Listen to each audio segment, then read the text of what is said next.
And next thing you know, I walked into the closet, I shut the door, I shut the lights, and I sat against the wall and I held onto my knees. I'll never forget this moment.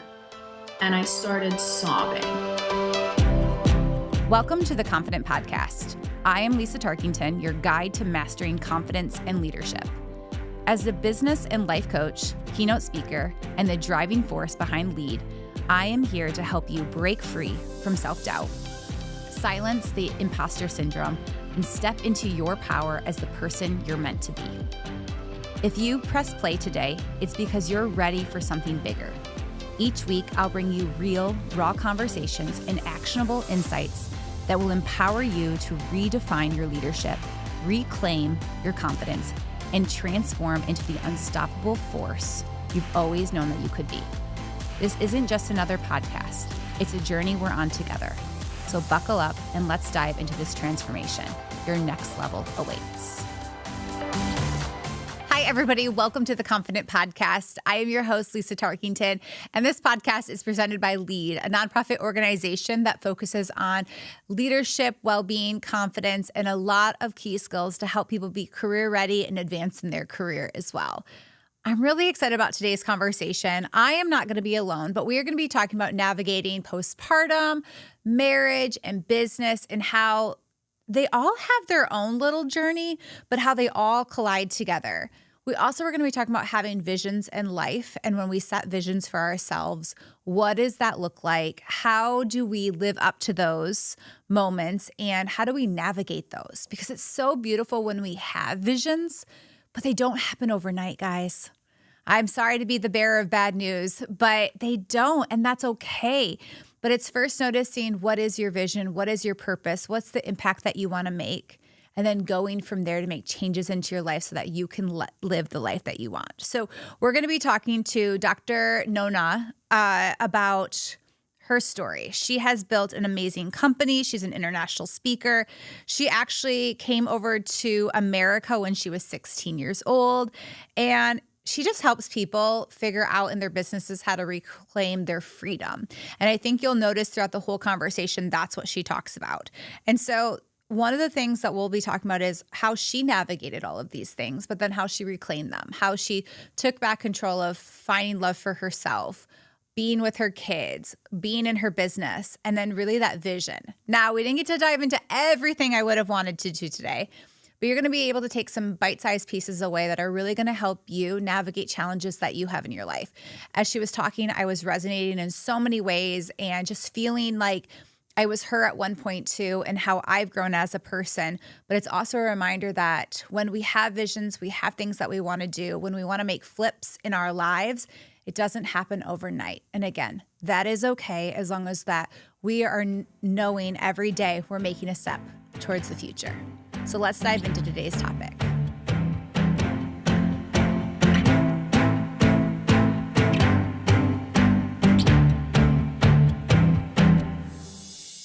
All right. Well, hi. Welcome to the Confident Podcast.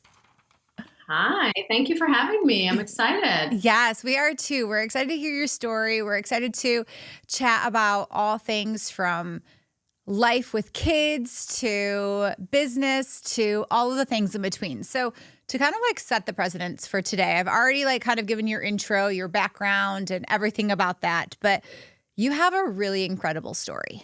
And so you've come from Iran to building multiple successful businesses. Can you take us back to maybe a defining moment in your life for your early years that kind of shaped you to where you are today? And take us back to where you think that the audience needs to hear it. I think the one I'll share today, obviously anyone reflective enough looking back, there's so many moments that if you go deep enough and if you reflect deeply, you can kind of see the breadcrumbs of how it has shaped you, especially the struggles.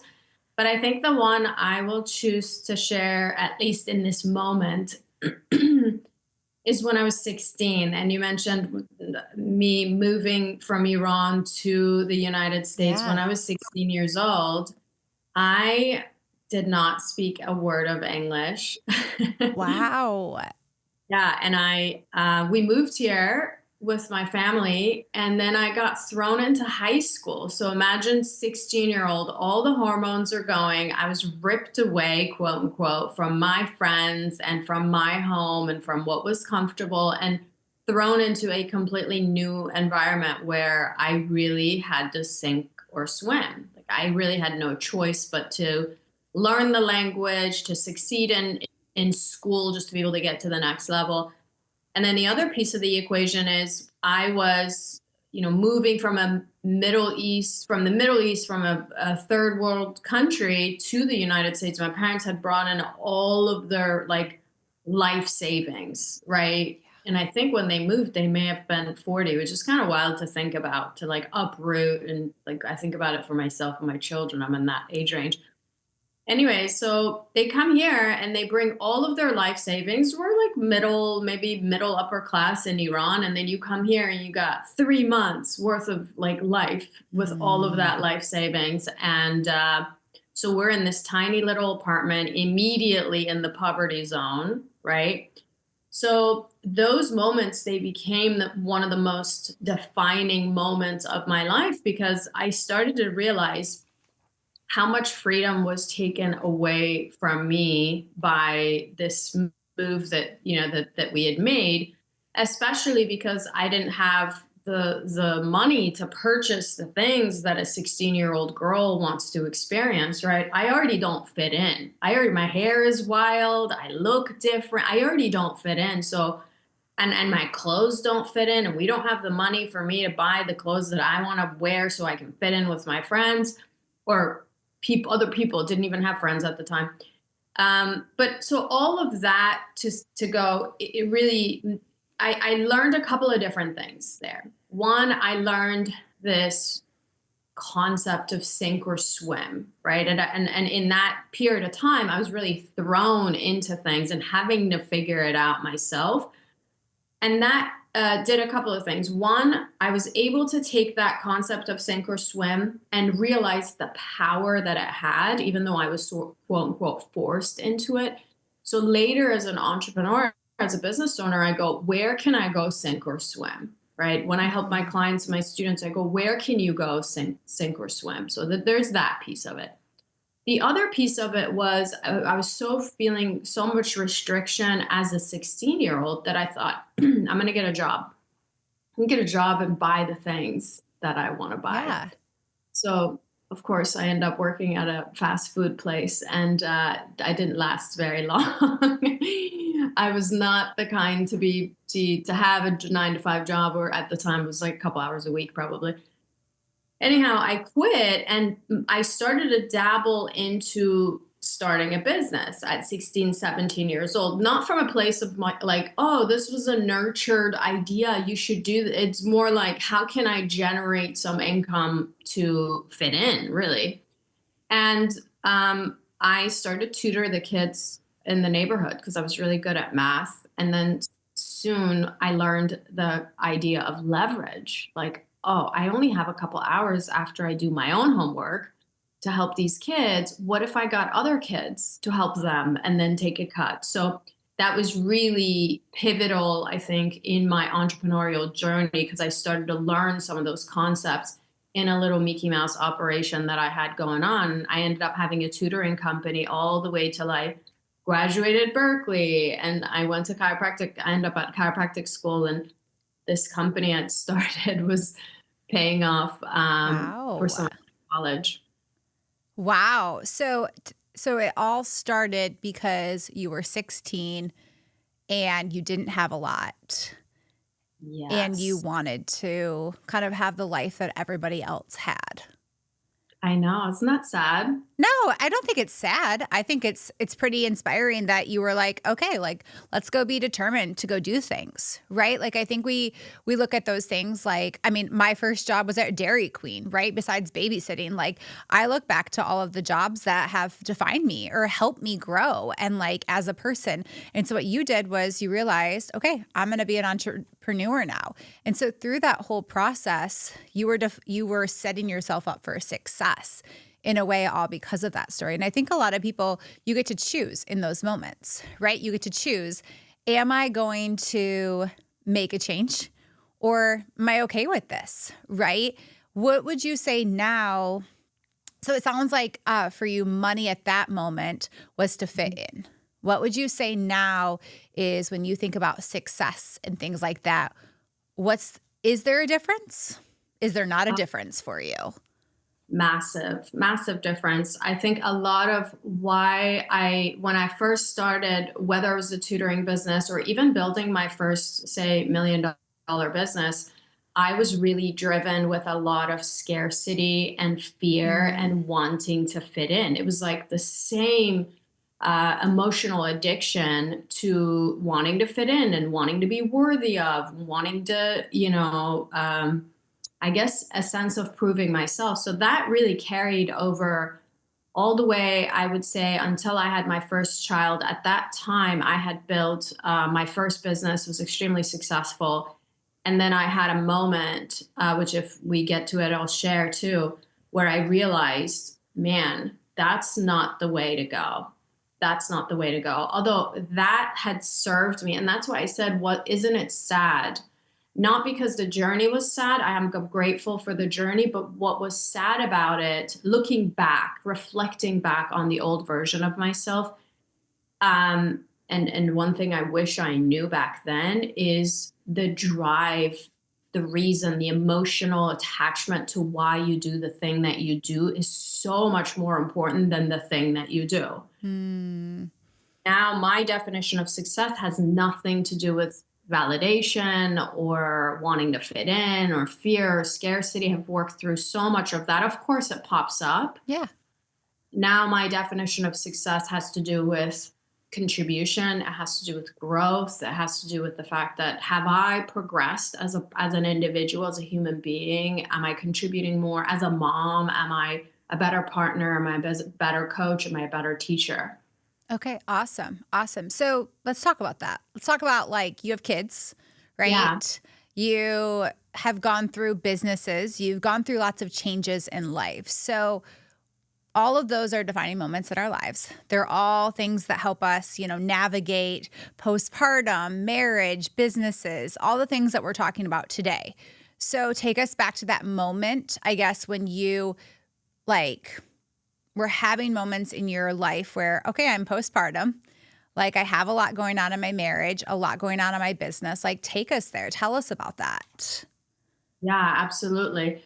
Um, this is my favorite struggle because it has been the most pivotal in how I do things and how I go about the kind of creating the life that I want to create. And it's been pivotal in everything that I have been teaching. So like I mentioned, the first, I got out of chiropractic school, started my first business in private practice. I had a pediatric and pregnancy practice here in Southern California.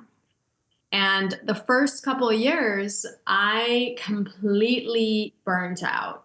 And a lot of it had to do with the fact that I was uh, pushing and I was trying to make all of these things happen. Again, the emotional force behind it was I don't want to be like that. I want to fit in. I want the validation. I want the authority. I want the success. And I thought it looked a certain way.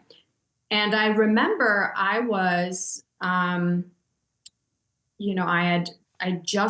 have two boys now. One is 9 and one is 5. So my 9-year old at the time was an infant. He'd just been born. He may have been like a month, maybe 3 months. And I was on maternity. So maybe he was less than 3 months. And I put him down for a nap, like which seemed like it was like the fifth nap of the day. And it's, nearly noon. And so I put him down for a nap, just like any other day. I call my staff at the time I was in practice. I was managing 13 different employees. Call my staff, hold a meeting, do all the things, go over some numbers, just as if a regular day in my life. And next thing you know, I walked into the closet, I shut the door, I shut the lights, and I sat against the wall and I held on to my knees. I'll never forget this moment. And I started sobbing. And I was just crying and my sleeves were wet and I was just kind of out of breath. Like I hadn't cried like that since I was a little girl, from sadness, from a point of sadness. And I was overwhelmed. I was depressed. I was trying to muffle my crying because I didn't want my newborn to wake up. And in that dark moment, that there were some realization. One, I was facing with all the things that I hadn't faced before. And some of the things that I came to face were the fact that I had been checking off all the things that the world out there had been telling me is the meaning of success, right? We just talked about that. Get married, have children, do the thing, start a business, get an A, go to Berkeley, get a neurology, all of the things that I had done. And then here I was in a marriage that wasn't working. It's completely lonely and isolated. I had a business on the surface that looked great. My numbers looked great. My coaches would like brag about, look at how her business is doing. And yet I had built this business where I was completely a slave to it. It was working. And if I wasn't working, my numbers would drop. It was just this dynamic of, I think the way I like to describe it is I was building this life brick by brick and then realized that those bricks were not leading to any kind of mountaintop or anything like that. It was more like these bricks I was building a brick wall around myself, isolating myself even more into the depth of loneliness and isolation and sadness because the path was not aligned. The path was not aligned. And again, I mentioned I was in a marriage that wasn't working. I was swimming in postpartum hormones, and I didn't have at the time, the emotional capacity to get help. And I'd gone to therapy, but I don't think I understood the depth of what I was experiencing. And in those moments, I remember you cry it out. And then at some point, I think anyone who's experienced something like that, at some point you're like, okay, you kind of catch your breath and you're kind of done crying or there's no more cry. And I remember in that moment, all of a sudden I had this vision that I had before. It wasn't the first time I had this vision. I had this vision before. And this vision was of this kind of life that seemed so unreasonable, Lisa. Like it was so out there, especially from where I was sitting in the closet, that it was easier to be like, no, just dismiss it. Except this time was different. I was in the depth of a closet and I felt like I had nothing to lose. I had to do something different because it was either going to be the end or it was going to be a beginning of something. And parts of the vision, like I said, I had experienced even as a little girl, which was a lot of the life that I wanted to live. Like I wanted to be in love. I wanted to have a cute little family. I wanted to travel. I wanted to have freedom. I wanted to contribute to the world in a different way than I was at the time, bigger in a more meaningful way. And I was so far from that vision. And every time that vision had come up, and this was the biggest difference in the past, I would have said, no, not for me, not right now, too far, too unrealistic, too unreasonable, too unreachable. Except this time I made a decision to continue to say yes to the vision instead of saying, well, how the heck are you going to do that? Well, who are you to think that that is the life that you get to live or whatever the case? And I did that. And I remember in that moment, I felt a sense of freedom, a sense of connectedness, even though there was nobody around. It was really connectedness to myself. So I said yes to that vision and I walked out of the closet and I continued to say yes to the vision. So now my driving force, it wasn't like, oh, I'm depressed. Let me just set another goal because I'm this type A, let's set another goal. Let's buy the next thing. Let's do the next thing. Instead, I go, what is this authentic vision that I have that I want to live truly in the future, I want to design and live that way. And I'm going to say yes to it. I'm not going to worry about how it's going to happen. I'm not going to worry about the strategy like I had been. And so that dynamic really shifted the driving emotional force to making anything happen in life, whether it was in my family, personal, or my business life. It shifted it from fear and scarcity and not enoughness into there's this grandness that myself and my family are really meant to sort of live into.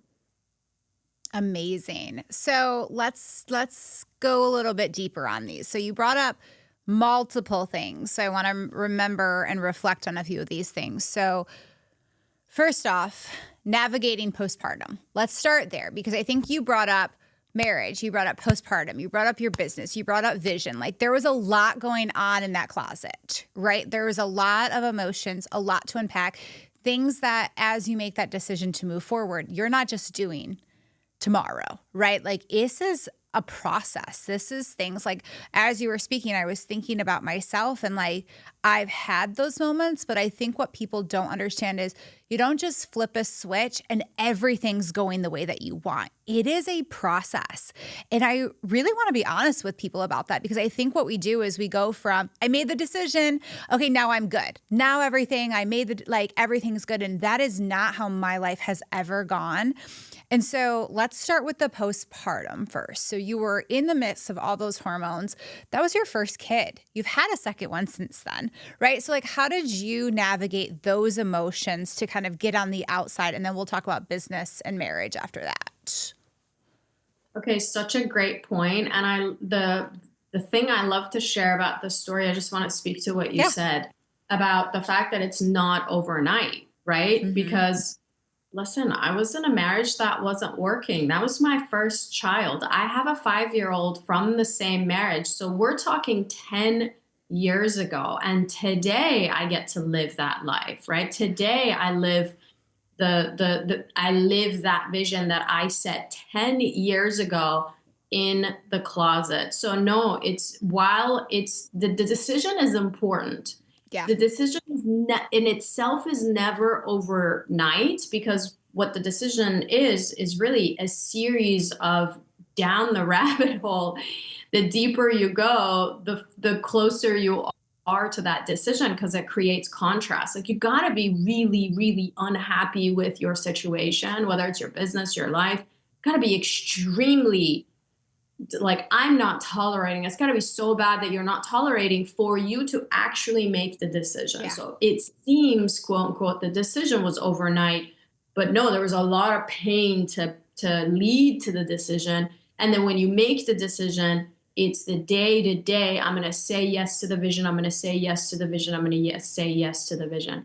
So, I love sharing that. And I love sharing the fact that no, it didn't. I didn't come out of the closet and then be like, oh, okay, here's a it's new all business. magic, right? No, 10 years. That's like, I appreciate you saying the time frame because I think that that's the thing for me is like, be honest with yourself and figure out what your vision is. The vision's going to veer off sometimes. I've had visions where it's like, I know this is where I want to go, but I got to veer a little bit, like being in a car, right? Like you're veering off. You might go left or right. You might actually take the wrong turn sometimes thinking that you're right on the vision. And then you're like, no, I got to backtrack or, oh, I'm going to take the hills and the valleys to get up to where I want to go. And so 10 years is actually amazing to hear because I think that's just like honest and real, right? Like it's not 3 years. It's not 4 years. I think about all these people that I look up to and I'm like, oh, I just want to be like them, right? Like we have these inspirations, but then you hear their story and you're like,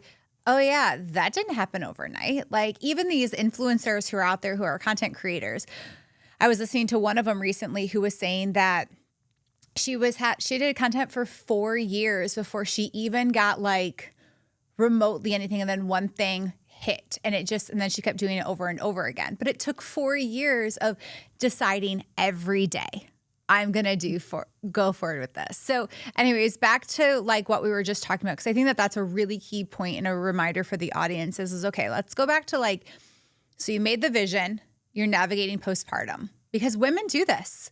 Men have to also that are in marriages have wives that go through postpartum, or girlfriends or significant others. And so speak to that. Like, how did you navigate that? It's I started with, I mean, the vision was really a crucial part for me. And I started with setting a vision for what I wanted life to look like, what I wanted health to look like, and what I wanted the area of connection to look like, right?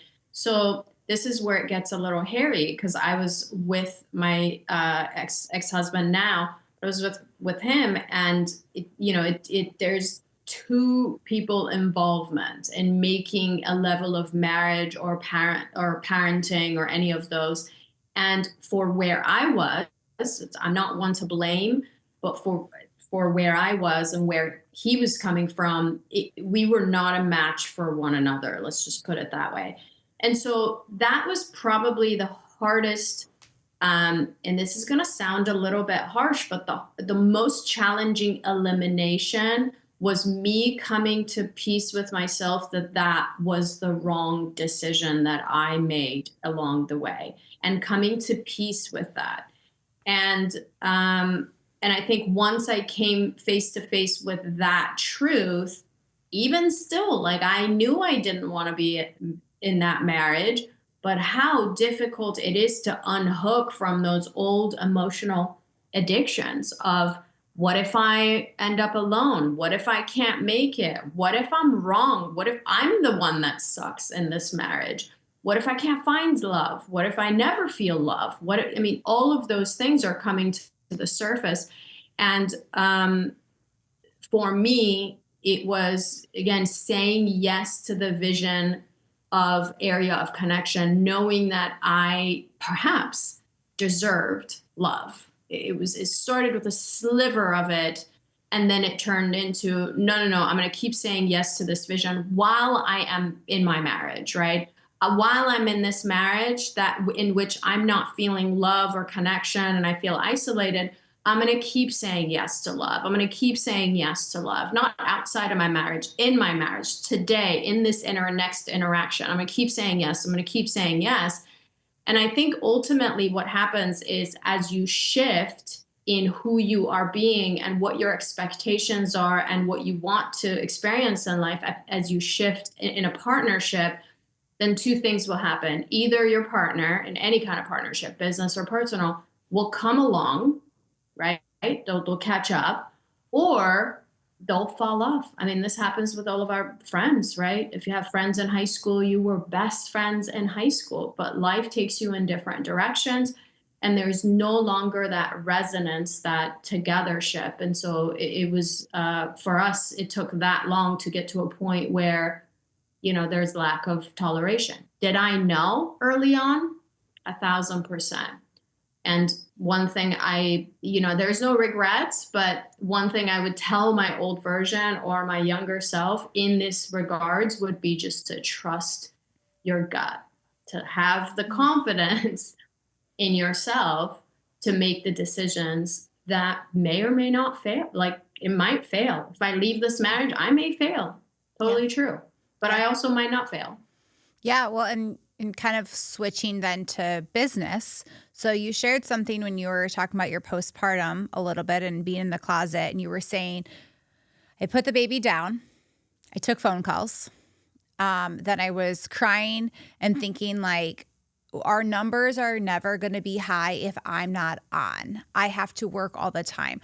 All of these, I'm going to say, limiting beliefs that we put on ourselves. I've been there more times than I even want to talk about, but it's also very relatable. And I don't even think it's entrepreneurship. Like, I'm just going to be completely, like, straight up with people. Like, I remember that feeling when I worked in corporations. You still have the weight on your shoulders in some way, because it's your ownership, your things, you're leading it. When I worked in corporate, I didn't take vacations because I had responsibilities. I didn't want to leave anybody high and dry. So take us with that. How did you navigate that shift with business for yourself to really set the right boundaries, self-respect, and all of those pieces? I think that's a really important piece of the equation, especially with this students that I work with, they're mainly entrepreneurs. I agree with you. It actually goes across even in your marriage. If you feel like I have to, then you will have to. If you believe that you have to work hard at anything to make it happen, then that's the dynamic you're going to experience. And speaking specifically maybe towards business owners or independently, entrepreneurs, there is a complete shift in the mindset to go from I'm the owner, I am the practitioner, I'm the participant, I'm the manager, I manage my business, I do this, to go into CEO. I'm the CEO and I'm the visionary. And the biggest shift in here that happened for me was exactly what you said. It was in the mind. It happened in the mind. I had to take on the identity of the CEO versus the owner who is operating the business. That was the biggest shift that I had to make, because what I'd been doing wasn't working, Lisa. I was stressed out. We all get into business or into our job, high paying jobs, or climb up the ladder of corporate because we want freedom, whether it's finances or time or energy or quality time with family. That's what we want. That's what we truly want. Yet there is this underlying belief system that you have to struggle to succeed. You have to work hard to succeed, like to a point of exhaustion. And I think when neurologically from childhood, we are connected to that, like success is built into your nervous system, linked to struggle. Well, no matter where you get to, no matter what amount of money, what kind of business, what kind of family, you're consistently going to be linked up with struggle as you move up any kind of ladder in your relationship, in your business, in your life, in your job, anywhere. So I had to make that distinction. And I think it was helpful to have my background in neurology because, the more common example of this is Pavlov's dog, right? You ring the bell, you give a cookie, next thing you know, you ring the bell, no cookie, and there's still saliva and all the physiological effects of having a cookie without having the cookie. So the neurons that run together, they wire together, they fire together, they wire together. So for me, it was making a shift to creating ease and anchoring ease in my nervous system with success and with business and with the life that I wanted and with me as a mom and with me as a partner. So connecting ease, just like the doorbell, instead of struggle. And that in itself is a whole nother masterclass. But I will say, to break any kind of pattern, it takes there are only two ways you can break a neurological pattern. One of them is trauma. Typically, when we experience a big incident, a big divorce, a loss of a loved one, cancer, something like that, a diagnosis, we make shifts because it completely shifts your neurology. And then the other way that's more accessible to anybody that's listening to break that pattern and connect ease and joy into the things that you do want to experience is repetition.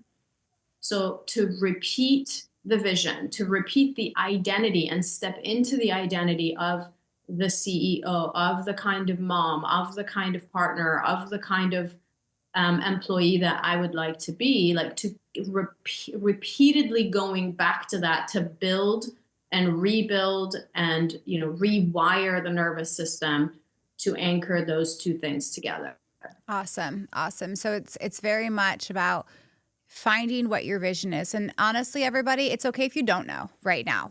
I'll be completely honest with you. It's okay. I didn't have one for a while. My vision also changed along the way. But it's really cool when you see yourself and you're like, I'm going to get there one day. You can visualize it, but there are steps to it. And that doesn't have to be as a business owner. That can be at someone else's business wanting to move up that ladder. That can be as a mom, as a dad, anything you want to be. If you visualize it and really believe in it, it's those small steps. So kind of just a rapid fire to kind of end today. What is one book that you're reading right now? Well, I love rereading a book over and over. U Squared by Price Pritchett is really good. Awesome. Okay. Then what is the number one skill that you believe you're most confident in? I always say it might not be a skill, but my superpower Okay. is seeing someone and seeing their full potential. Awesome. And then what would you say to anybody who's lacking confidence right now, trying to navigate, maybe it's postpartum, business, or even their marriage, or just anything in general? What is a piece of advice that you would give them? Oftentimes when you're in those situations, you may not see the long haul, you may not see the vision, but I kind of say it's foggy, but you can see what the next step is. Just look down, take the next step, and trust your gut. And then last one is what's a tool that you use? Is it journaling? Is it active listening? Is it taking someone else's workshop? Is it getting certified in something? What is that one tool that you use over and over again that has helped you progress the most? The most significant change that I've been able to make has been to go internal. I have two non-negotiables that I do every single day. One is meditation, and two is reading over my life vision and making edits or kind of sitting with it. Love that. Awesome. Well, thank you so much for being on the Confident Podcast. I loved hearing I think one of the coolest things was hearing the different pillars of life, right? We all have to navigate in different ways. We all have different stories. And when we get into the muddiness of things, that's where the real magic happens, right? That's where I think I learned the most from people. I mean, if we would have had this conversation, you would have said yeah, it was overnight. I wouldn't have related, to be honest, because my story still is on its journey, right? I'm not at the visions that I have for myself yet. And so I think that that's so beautiful to remind people of when you figure out that vision, and it's okay if you don't have it yet, it will come. It comes to all of us as long as you have that reflection. Sometimes we have to get a little bit of tears in there to get there, but it's just that constant progress. And you saying at the end where you meditate, you reflect, you see people, and that's where people can figure out for themselves what are the tools that are going to work for them. Where is their confidence shining through? Because all of these stories that we hear is what helps us figure out us, but then we have to take that information and then go internal, right? We've got to look for ourselves, because I think in the past I used to take on everybody's and be oh, I want what they got. Oh, I want what they got. But really I had to figure out, what do I want? And so again, thank you so much for being on the Confident Podcast today. I just adore you and so grateful for this conversation. Thank you so much. I hope it was valuable for everybody listening. Thank you.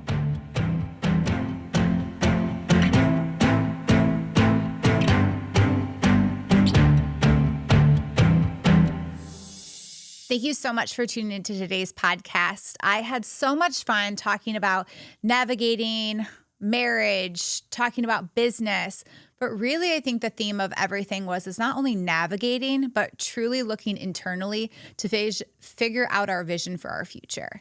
And that's what we talked about today, and it was so inspiring. So if you felt inspired, share with me what you learned. Share with me what your vision is. I love to hear people's big dreams and stories for themselves.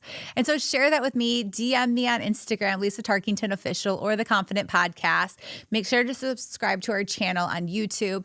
And of course, if you are looking to grow in your purpose, passion, communication skills, and a variety of other key things to help you move to the next level, check out Lead Within platform. It's an amazing platform. It helps you kind of go at your self pace. And we also have a code for you to use.